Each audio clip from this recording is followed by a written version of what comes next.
Are you an executor to someone's living trust and will, and you want to make sure you know what you can't do?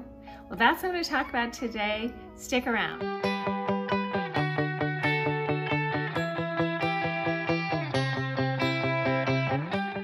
Hi, I'm Annie Baker. I'm a realtor here in Silicon Valley, and I specialize in listing houses for sale. A large percentage of my clients have inherited a property that they need to sell. So basically, I work with executors of these living trusts all the time. What is that? That's the person who passed away designated to basically follow their instructions of their living trust. So for today's video, I'm going to talk about executors and their roles of what they can't do when they are, following the guidelines of the trust and the person who died, their will.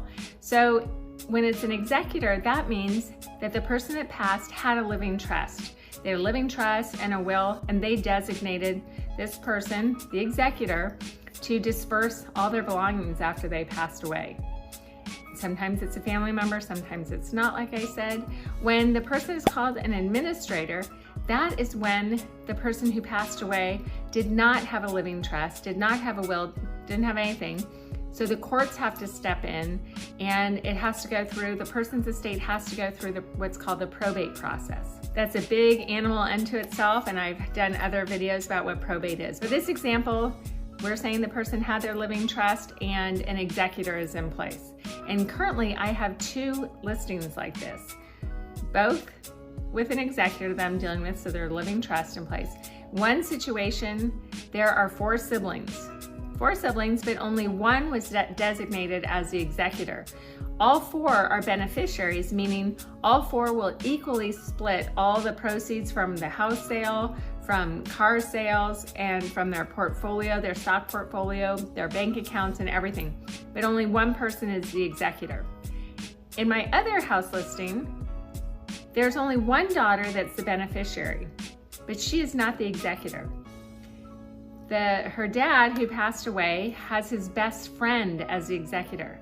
Now you might think, oh my gosh, what a great honor, what a privilege, that's so great of him.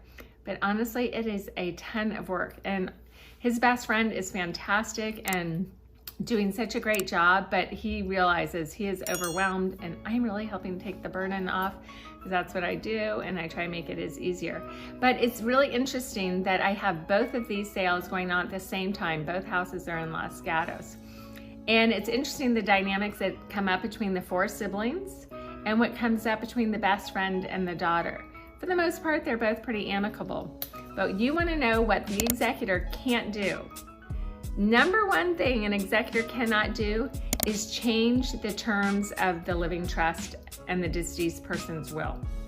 So the executor on both sides cannot say, well, especially the best friend, he can't say, well, to the daughter, I think we should split the proceeds. I'm doing all the work.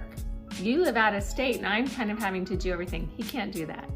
He can't say, well, I think it'd be a better idea for you to keep the property as a rental. I don't think you should sell it.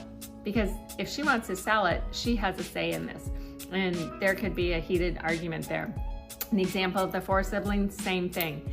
The one sister that's the executor cannot say, hey guys, I'm deciding that we're gonna keep the house and keep it as a rental. And the other siblings don't get a say. It doesn't work that way. Ultimately, the executors have a little bit more power in the sense that they can move things along faster or slower for that matter. But the beneficiaries always have the option to file a complaint. It can go to court.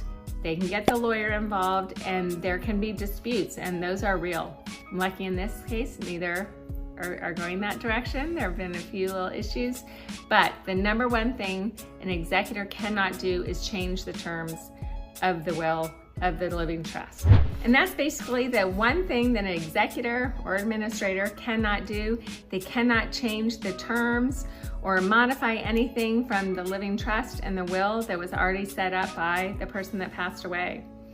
So there's a lot that they have to do, a lot they should do, a lot they are required to do, and again, the word a lot is in capital letters. It's a big job.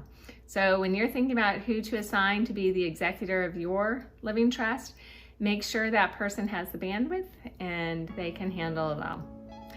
Anyway, I specialize in these kind of sales. If you have any questions, disputes with siblings, questions about probate, who to go to set up your living trust, I've got a fantastic person.